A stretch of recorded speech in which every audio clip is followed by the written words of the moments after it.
Bismillahirrahmanirrahim. Assalamualaikum warahmatullahi wabarakatuh. Perkenalkan, nama saya Siti Rohiyah. Saya asalnya dari Ciamis. Di sini diamanahi sebagai musyrifah atau pembimbing asrama dan tahfiz.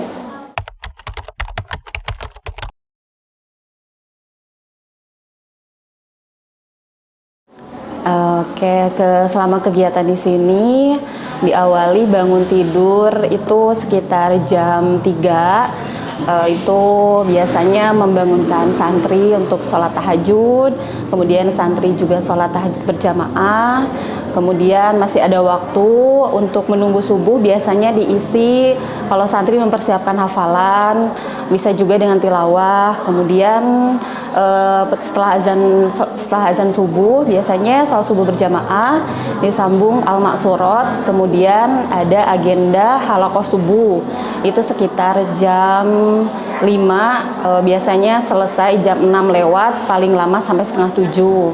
Kemudian ada waktu istirahat, itu bisa diisi dengan mandi, persiapan, ada yang piket, bersih-bersih, musyrifah juga sama, ada yang bersih-bersih kamar, persiapan, kemudian siap-siap untuk mengajar lagi, itu jam 8, itu halaqah duha, kegiatan tahfiz lagi, setoran hafalan lagi, sampai jam 10.30, kurang lebih setengah 11. Kemudian setelah jam setengah 11 itu ada jam istirahat, itu boleh tidur siang sampai azan zuhur.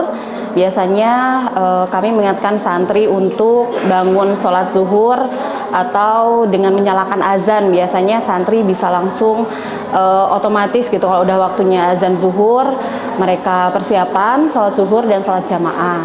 Setelah sholat jamaah zuhur itu ada makan siang. Setelah makan siang dilanjut lagi kelas tahfiz siang itu sekitar jam 1 lewat sampai menjelang asar, itu ada setoran halaqah siang, disambung juga dengan dirosah. Dirosah itu belajar pelajaran pesantren ya, ada fikih, siroh dan sebagainya. Kemudian setelah asar disambung sholat asar, al-maksurat lagi. Jika ada jadwal tahsin, biasanya santri tahsin, atau juga ada jadwal musyrifahnya yang tahsin gitu, sore setelah asar. Kemudian setelah itu anak-anak ada yang makan sore sampai maghrib, kemudian sholat jamaah maghrib, kemudian disambung tilawah dan murojaah sampai azan isya. Setelah azan isya itu sholat jamaah isya, kemudian persiapan lagi untuk halaqah tahfiz terakhir ya di jam malam itu dari jam 8 sampai kurang lebih jam 9. Setelah itu ada mufrodat atau pemberian kosakata bahasa Arab dan bahasa Inggris untuk seluruh kelas. Biasanya selesai jam 9 lewat, hampir setengah 10 itu selesai. Kemudian semuanya anak-anak istirahat mulai dari jam 10. Begitu juga musyrifahnya, itu semuanya istirahat dari jam 10, tidak ada aktivitas lagi sampai akhirnya nanti bangun lagi jam 3 ketika tahajud. Seperti itu.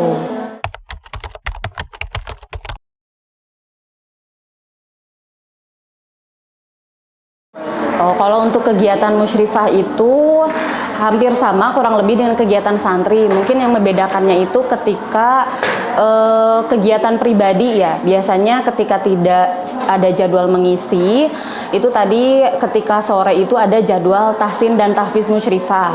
Kalau tahfiz musyrifah itu setiap Selasa sore kita musyrifah juga menyetorkan hafalannya ke mudiroh pondok. Kemudian untuk hari Rabunya juga kita ada kelas tahsin.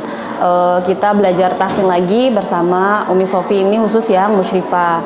Di luar itu kegiatan pribadi. Kalau untuk tilawah biasanya setiap ba'da sholat itu kami tilawah mandiri seperti itu. Apalagi? Untuk mentoring kitanya apa mentoring santrinya ya? Kalau untuk mentoring, alhamdulillah semua musyrifah juga mentoring dengan kelompoknya masing-masing ya, dan jadwalnya setiap 1 pekan sekali. Itu ada yang pada hari Minggu, ada yang pada hari Rabu, ada yang pada hari Jumat. Jadi karena jadwalnya yang berbeda, justru itu memudahkan kami untuk ada yang tetap standby di pondok seperti itu.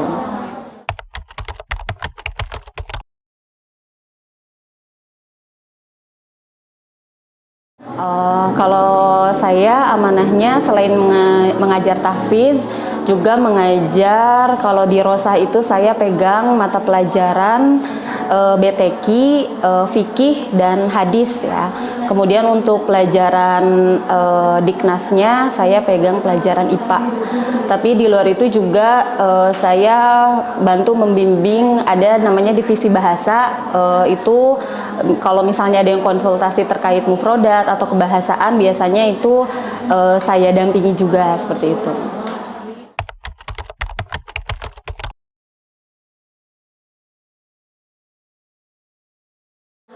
Kalau misalnya mengajar supaya anak semangat itu, yang pasti harus menanamkan supaya anak-anak disiplin terlebih dahulu ya. Kalau misalnya memang anak-anak sudah disiplin, ya kita mengajar sebagaimana biasanya, kecuali kalau misalnya anak-anak udah mulai jenuh, kita selingi dengan ice breaking atau misalnya ditambahi dengan kisah-kisah pengalaman gitu supaya menjadi motivasi juga. Kemudian kalau misalnya ada yang ngantuk, paling disuruh cuci muka supaya bisa semangat lagi belajarnya kayak gitu. Kalaupun misalnya ada anak yang agak murung atau misalnya sedang sedih, biasanya itu diajak komunikasi gitu supaya dia bisa menjalankan rutinitasnya sebagaimana biasanya lagi kayak gitu.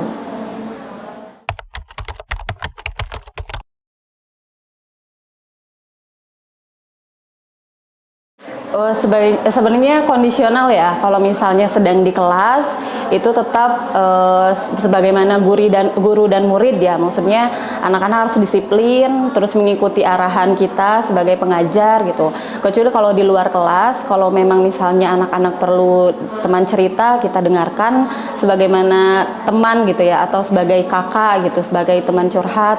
Kemudian kalau misalnya sedang santai, kalau memang di luar pelajaran, biasanya kita biasa ada bercandanya gitu, ada ketawa barengnya kayak gitu. Jadi supaya menanamkan ke santri pun kita itu harus sesuai tempatnya gitu. Kalau misalnya sedang formal, ya mereka harus mengikutinya dengan sopan. Tapi kalau misalnya dengan santai, ya mereka juga santai gitu. Tapi tetap memperhatikan adabnya seperti itu.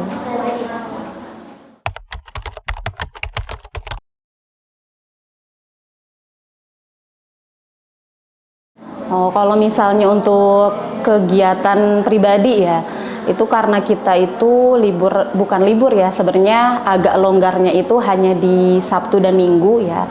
Jadi anak-anak itu untuk hari Sabtu dan Minggu kegiatannya kayak lebih ke kegiatan pribadi masing-masing, entah itu musyrifahnya atau santrinya. Kalau santri tetap diisi, misalnya hari Sabtu itu ada skillnya itu kadang kita mendatangkan guru dari luar. Jadi ketika mendatangkan guru dari luar, ada beberapa musyrifah yang memang tidak ikut andil bisa melaksanakan kegiatan pribadinya.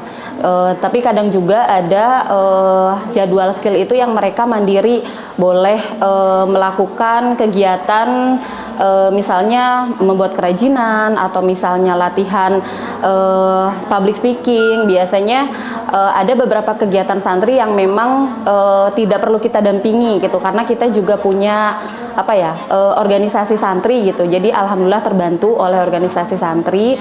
Jadi ada beberapa waktu yang memang musyrifah itu tidak harus selalu mendampingi, tapi tetap memberikan arahan kepada santri seperti itu. Terutama di hari Minggu ya. Kalau hari Minggu itu benar-benar yang santri itu kegiatan hanya di pagi hari saja olahraga, selebihnya mereka boleh mengerjakan kegiatan pribadi masing-masing, begitupun musyrifahnya kayak gitu.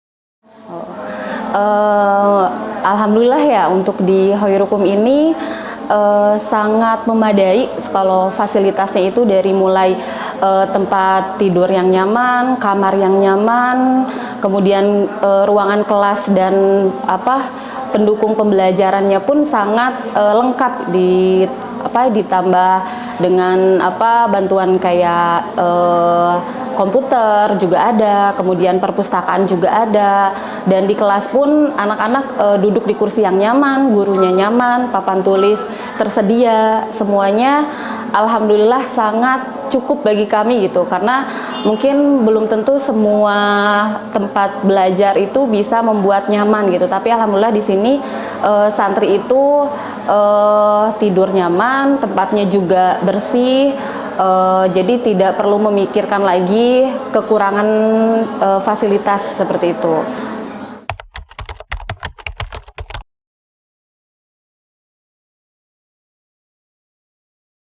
Dan di luar fasilitas yang ada ya, maksudnya fasilitas seperti tempat tinggal yang baik, alat pembelajaran yang baik, Musyrifah juga ditunjang dengan fasilitas seperti tambahan pembelajaran ya, atau peningkatan mutu atau kualitas guru gitu. Seperti misalnya kami pernah mendapat pelatihan, mendapatkan sanad Al-Fatihah, dan itu difasilitasi semuanya dari pondok ya, dari lembaga, dan kami juga sangat bersyukur ya, selain kami mengajar, kami juga diberikan fasilitas untuk menambah kapasitas kami dalam mengajar, terutama dalam bidang Quran ya, karena dengan mendapatkan sanad Al-Fatihah ini kami jadi mendapat tambahan ilmu untuk nanti bisa disampaikan kepada santri seperti itu.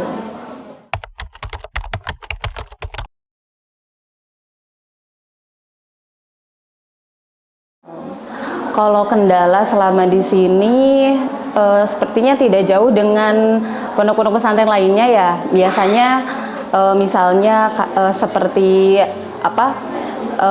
semangatnya murid yang naik turun gitu, itu kan pasti terjadi dimanapun gitu ya. Dan bagaimana caranya kita bisa menstabilkan semangatnya santri, misalnya dengan diberikan motivasi. Kemudian mungkin yang jadi kendala itu ketika santri yang memiliki kesulitan, misalnya karena kemampuan santri itu berbeda-beda ya, ada yang mudah menghafal, ada yang agak lambat dalam menghafal misalnya. Ya paling kita memberikan tips atau cara bagaimana misalnya supaya bisa mengejar target dengan cepat gitu. Kalau kendala di luar hal itu saya rasa tidak ada.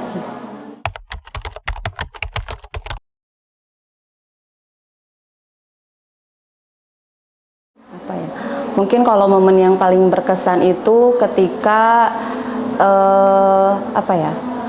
ketika misalnya kita menemukan sebuah permasalahan ya, entah itu misalnya pada santri, misalnya kan pasti ada aja gitu ya, kalau misalnya ada santri yang seperti melanggar misalnya, atau yang perlu diarahkan gitu, pasti kan Musyrifah itu semuanya bekerja sama gitu. Yang paling berkesan itu ketika kita kompak gitu, sama-sama mengarahkan santri itu sampai akhirnya permasalahan itu menemukan solusi dan bisa diselesaikan. Kalau misalnya dengan santri, ya bagi saya yang paling berkesan itu ketika misalnya kita menemani perkembangan santri ya. Misalnya kita tahu ada satu santri yang punya kesulitan dalam menghafal misalnya karena kapasitasnya misalnya. Tapi ketika kita motivasi, kita kasih tahu caranya, kasih tahu tipsnya, dan dia menerapkan, dan ternyata itu bisa bekerja gitu, dan dia jadi lancar hafalannya misalnya, kemudian jadi bisa mengejar targetnya. Nah itu tuh biasanya perasaannya tuh ya sangat terharu, dan bagi saya itu kesan yang kesan yang cukup susah dilupakan gitu ya, maksudnya karena untuk bisa akhirnya santri yang punya problem susah menghafal tapi akhirnya dia bisa melawan permasalahannya itu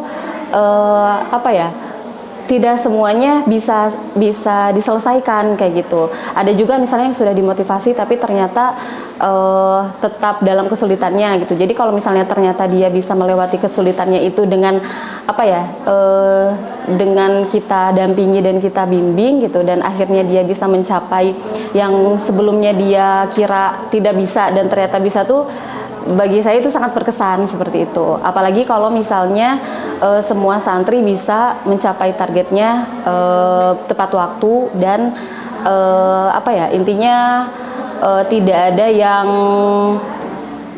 tidak ada yang tertinggal gitu. Kalau misalnya semuanya selesai tepat waktu, terus di wisuda hafalannya lancar, itu bagi saya sangat berkesan.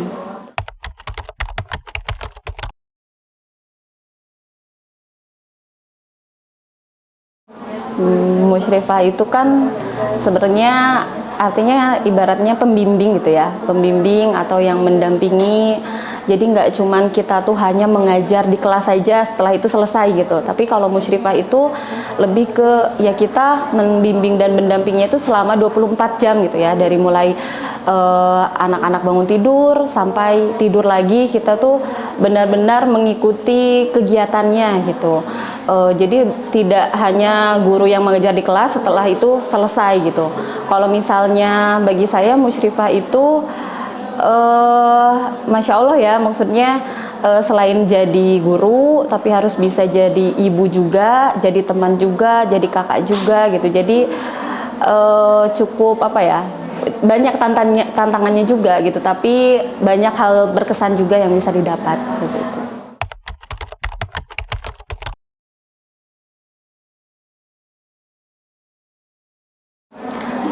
Harapannya mungkin untuk para santri semoga bisa menuntut ilmu dengan baik, bersungguh-sungguh, bisa disiplin, dan semoga juga selalu sehat ya, karena salah satu kendala dalam menuntut ilmu kan ketika misalnya kesehatannya diuji, jadi mengurangi waktunya untuk menuntut ilmu jadi terhambat gitu. Tapi kalau misalnya santrinya sehat, jadi target juga bisa selesai lebih cepat seperti itu. Dan saya berharap santri itu bisa bukan hanya bisa menerima ilmu dari kita gitu, tapi ketika sudah menerima ilmu dari kita, semoga suatu saat nanti ilmu yang sudah diterima itu bisa diamalkan dengan baik seperti itu.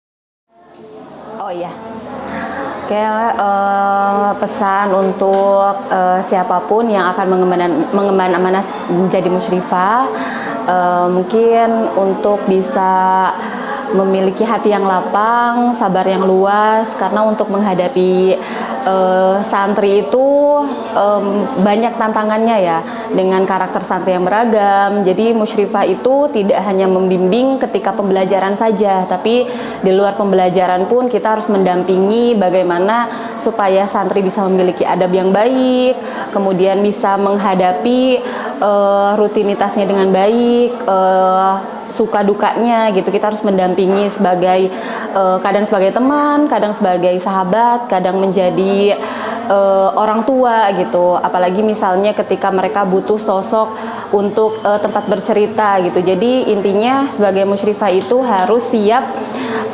mendampingi 24 jam gitu ya, dari bangun tidur sampai tidur lagi. Ketika pembelajaran, di luar pembelajaran harus siap untuk selalu mendampingi santri seperti itu.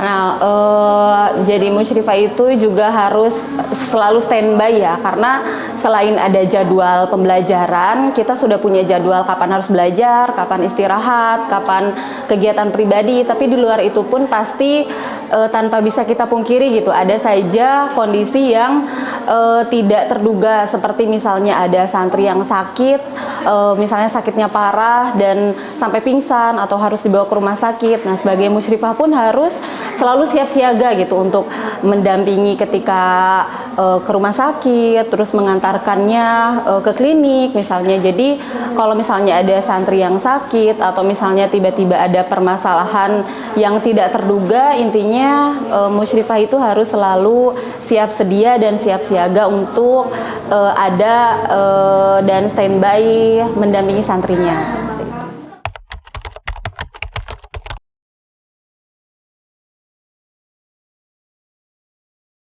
Oke, mungkin tantangan selama menjadi musyrifah itu sangat beragam ya. Mungkin salah satunya, misalnya ketika kita sedang proses pembelajaran, kita lihat ada salah satu murid yang murung misalnya atau sedih, bahkan pernah misalnya ketika menerima setoran hafalan itu ada yang sampai nangis kayak gitu. Bahkan kita pun maksudnya saya sebagai musyrifah sempat agak bingung, ini kenapa ya gitu. Pasti kan bertanya-tanya apakah ada masalah atau misalnya hafalannya sedang susah atau seperti apa. Nah biasanya kalau misalnya setelah selesai pembelajarannya itu diajak ngobrol gitu ya, kenapa, apakah ada masalah, apakah ada kendala, apakah sedang kesulitan dalam menghafal seperti itu.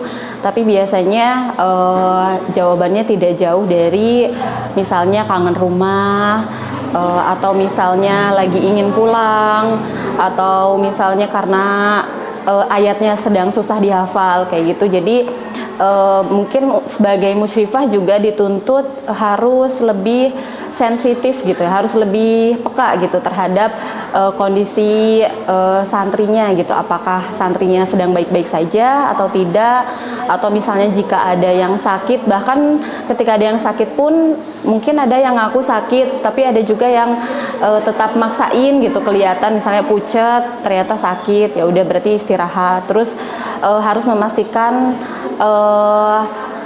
kalau misalnya ada yang sakit itu sudah ditangani dengan baik gitu, apakah sudah dikasih obat, apakah sudah makan, seperti itu. Ada juga misalnya kalau misal sedang diamanahi misalnya megang santri baru kelas 7 gitu, ada aja kejadian seperti misalnya tiba-tiba ngetok kamar musyrifah, mau pulang, pokoknya pengen pulang gitu, pengen telepon keluarganya, pokoknya pengen dijemput gitu, ada aja yang seperti itu. Dan kita harus siap untuk menyiapkan bagaimana caranya supaya bisa membujuk kembali santrinya untuk tetap bertahan di pondok gitu, untuk akhirnya tidak pulang gitu. Jadi ya cukup cukup banyak itu tantangannya, ya kurang lebih seperti itu.